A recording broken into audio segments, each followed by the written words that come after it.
लोहा तहसील कार्यालय में आज उस समय हड़कंप मच गया जब उमरा तालुका लोहा जिला नांदेड़ के एक किसान ने प्रशासन पर गंभीर आरोप लगाते हुए आत्मघाती कदम उठाने की चेतावनी दी। पीड़ित किसान का आरोप है कि उन्होंने अपनी फसल नुकसान को लेकर तहसीलदार, प्राधिकार और संबंधित तलाटी को कई बार लिखित निवेदन दिए, लेकिन इसके बावजूद अब तक पंचनामा नहीं किया गया। किसान ने बताया कि लगातार प्रशासनिक उपेक्षा और आर्थिक संकट के चलते वे बेहद परेशान है। इसी के चलते उन्होंने तहसील कार्यालय में उपस्थित अधिकारियों के समक्ष ये कहते हुए चेतावनी दी कि अगर हमें 8 दिनों के भीतर शासन से कोई मदद नहीं मिली तो हम तहसील कार्यालय में आकर जहर पी लेंगे। किसान द्वारा दी गई इस चेतावनी के बाद तहसील कार्यालय परिसर में अफरा तफरी का माहौल बन गया। मौजूद कर्मचारियों और नागरिकों ने किसान को समझाने का प्रयास किया। ये मामला एक बार फिर फसल नुकसान के पंचनामों से हो रही देरी और किसानों की समस्या को लेकर प्रशासनिक उदासीनता पर सवाल खड़े कर रहा है। अब देखने वाली बात यह होगी कि प्रशासन इस गंभीर चेतावनी को कितनी गंभीरता से लेता है और पीड़ित किसान को समय पर न्याय और राहत मिलती है या नहीं। लोहा खंदार से रिपोर्टर उत्तम हंकारे।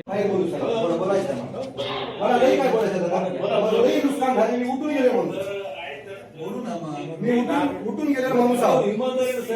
मी भिकारी साहेब माझं तलाठी साहेब आले, कशी साहेब आले, फोटो आहे सर. म्हैस गेली, एक शेड गेलं साहेब, 1.5 लाखाची ठिबक गेली, 7 पैप गेले. तुमच्यापाशी सगळं आणून दिलो मी निवेदन साहेब. माझं एक ऐका, आम्ही दोघंच होतो. तुम्हाला ऐका थोडं साहेब, तुमच्यापाशी सगळे पट्टी हात म्हणजे 2000 ते 3000 रुपये टिकटामध्ये गेले. पोट भरू की काय शेतामध्ये इमानदारीने म्हणलो असं काहीच नाही. काय पंडित केशव राठोड साहेबांना तलाठी साहेब डोसकर असा हात धरले बडिले. हे काय नुकसान झाले बाबा. पोलीस पाटील होतं सगळं होतं आहे ते देण्यासारख्या गोष्टी आहेत ते आपण देऊ तरी कधी पण बाकी आपल्याकडून आता बोलतो तरी 8 बाकीचे आता दिवस पूर्ण तालुक्यात गेले आव्हान पैसे पडले की नाही काय पडलं पडले साहेब दादा दिला पडलं काटळांना पडलं जे खांदा तालुका झाला आपला लोहा तालुका नीर ते बुजून गेले. आता करतो मला एक 15 दुसऱ्याचा आव्हान आम्ही तयार करणार पंचायत वृष्टी झाल्यामुळे सर्व खरडून गेलेलं आहे. तर 4 ते 5 बार तहसीलला येणं जाणं झालं. म्हैस गेली, ठिबक गेलं, सर्व काही हळद गेली, कापूस गेलं, काहीच राहिलं नाही सर. आम्ही उमऱ्याचे आहात, पण काही थोडं बी राहायला गेलं तर बी आमचं दखल कोणी घेण्याचं इथं. म्हणून आता पर्याय आम्हाला फक्त एक पर्याय काढले. आम्ही आता काय नाही, काही भेटणार नाही आम्हाला म्हणून ते आश्वासन दिलेले म्हणून तलाठी साहेब म्हणले आम्हाला. त्याच्यामुळं तहसीलला आल्या. तहसीलला एक बार नाही 2, 3, 4 बार येऊन परेशान झाल्या. कोणी आमचं दखल घेणं गेले. सोबत आमच्या सभापती साहेब सतीश पाटील उंबरेकर याला घेऊन आले आम्ही इथं.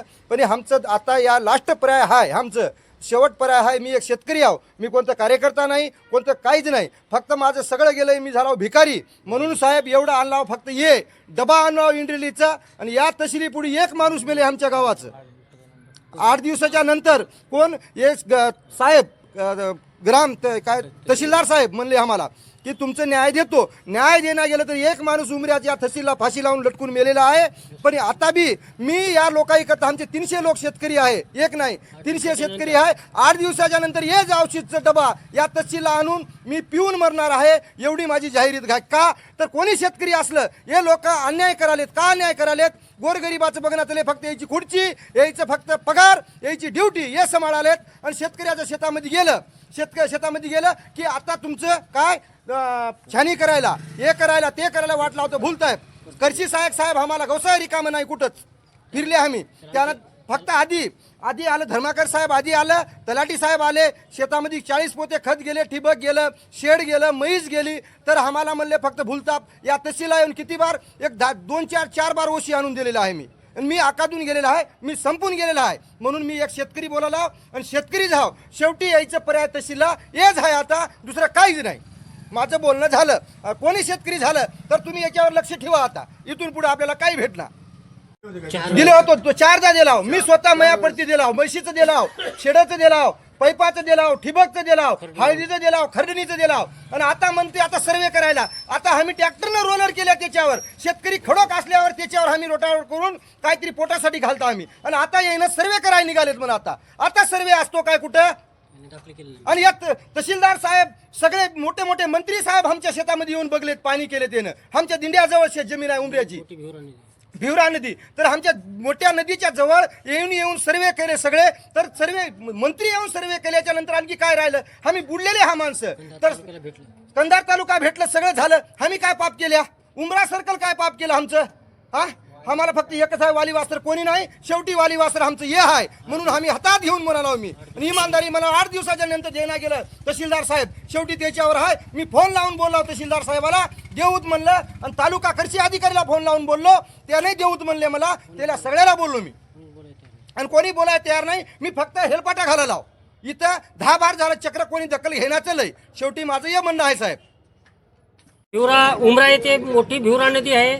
सप्टेंबर आणि ऑक्टोबरमध्ये भरपूर मोठा पाऊस झाला. त्यावेळेस कृषी अधिकारी, तहसीलदार साहेब, आमदार साहेब सर्वजण उमऱ्याला पाहणी करायला आले. सर्व शेतकऱ्याचं खरडून शेती गेली, पिकाचं मोठ्या प्रमाणात नुकसान झालं. भिवरा नदीकाठावरील फक्त शेतकऱ्याची यादी आली. कृषी साहेब धम्मपाल आणि तलाठी साहेबांनी सर्वे केला, जिओ टॅगच्या फोटो घेतल्या. सर्व घेऊन ते अहवाल सप्टेंबर ऑक्टोबरमध्ये दाखल करायचा होता. तो त्यांनी दाखल न केल्यामुळे आता पळवाटा काढत आहे. तर आम्ही 2-4 वेळेस त्यांना अर्जबाजारी केल्या, आमचं ॲप्लिकेशन दिल्या, शेतकरी आले, परंतु कोणी त्यावेळेस बोलायला आम्हाला तयार नाही. ज्या कंधार तालुक्यामध्ये बऱ्याच गावाला खरडून गेलेले पैसे भेटतात आणि उमऱ्याला किंवा लोहा तालुक्यामध्ये जाणून बुजून अशा काही गोष्टी घडतात, हे अतिशय दुःखाची आणि खेदाची बाब आहे. त्यासाठी ज्या अधिकाऱ्याने चूक केली, आमचं अहवाल दाखल केला नाही, त्याच्यावर योग्य ती चौकशी होऊन त्यांच्यावर गुन्हे दाखल करून त्यांना तडीपार केलं पाहिजे. आणि आमच्या उमरा येथील शेतकऱ्याला योग्य तो न्याय 8 दिवसाच्या आत नाही मिळाल्यास आम्ही जिल्हाधिकारी कार्यालय नांदेड आणि शिवसाहेब जिल्हा परिषद नांदेड इथे निवेदन देऊन आमच्या उमरा येथील सर्व शेतकरी उपोषणाला बसणार आहोत.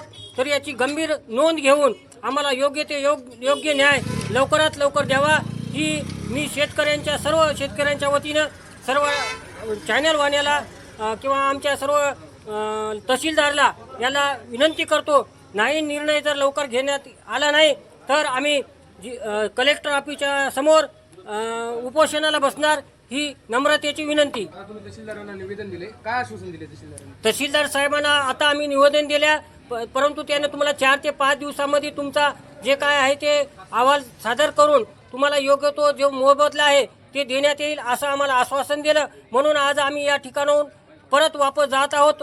जर नाही भेटल्यास आम्ही आमची दिशा आणि दशा काय आहे ते पुढच्या 8 दिवसामध्ये ठरवू, अशी मी आपणास विनंती करतो.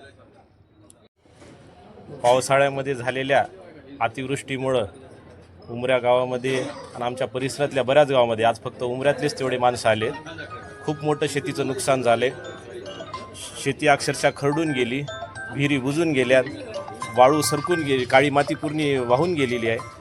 आणि आमच्या शेतकऱ्यांनी 3-4 वेळेस पाठपुरावा केला, पण त्यांना इथं काही प्रतिसाद भेटला नाही. सगळे सर्वे करून गेले, बरेच कृषी सहाय्यक, तलाठी आणि तहसीलदार साहेब हे सगळेजण येऊन 2-3 वेळेस येऊन गेलेत, तरी पण अद्याप आमच्या उमऱ्याला काही मदत मिळाली नाही. आणि जसं पंडितनं आता सुरुवातीला म्हणला, त्याचं शेड मोडून पडलं, त्याची म्हैस मेली, त्याच्या वावरामध्ये काही काळी माती राहिली नाही. ते आज कंटाळून इथं आलेलं आहे आणि आज त्यांना इंड्रेल पितो म्हणून त्यांना बसला होता इथं. मी म्हणलं आपण यावेळेस शेवटचं बोलू. त्यांनी आम्ही तहसीलदार साहेबाला त्यांची व्यथा मांडली. त्यांनी म्हणले 8 ते 10 दिवसामध्ये आम्ही हेच प्रकरण मार्गी लावतो. पण जर त्याने नाही मार्गी लावले तर इथून पुढं कोणचं आंदोलन होईल का एखादं माणूस मरल काही सांगता येत नाही. कारण आमच्याच गावातल्या एकानं पूर्वी 2 वर्षाखाली इथंच फाशी घेऊन आत्महत्या केली होती. पण तशी काही गोष्ट होऊ नये, शेतकऱ्याला त्रास होऊ नये म्हणे आज आम्ही सर्वजण इथं आलो. तरी प्रशासनालाही विनंती आहे की लवकरात लवकर आमचा प्रश्न मार्गी लावावा.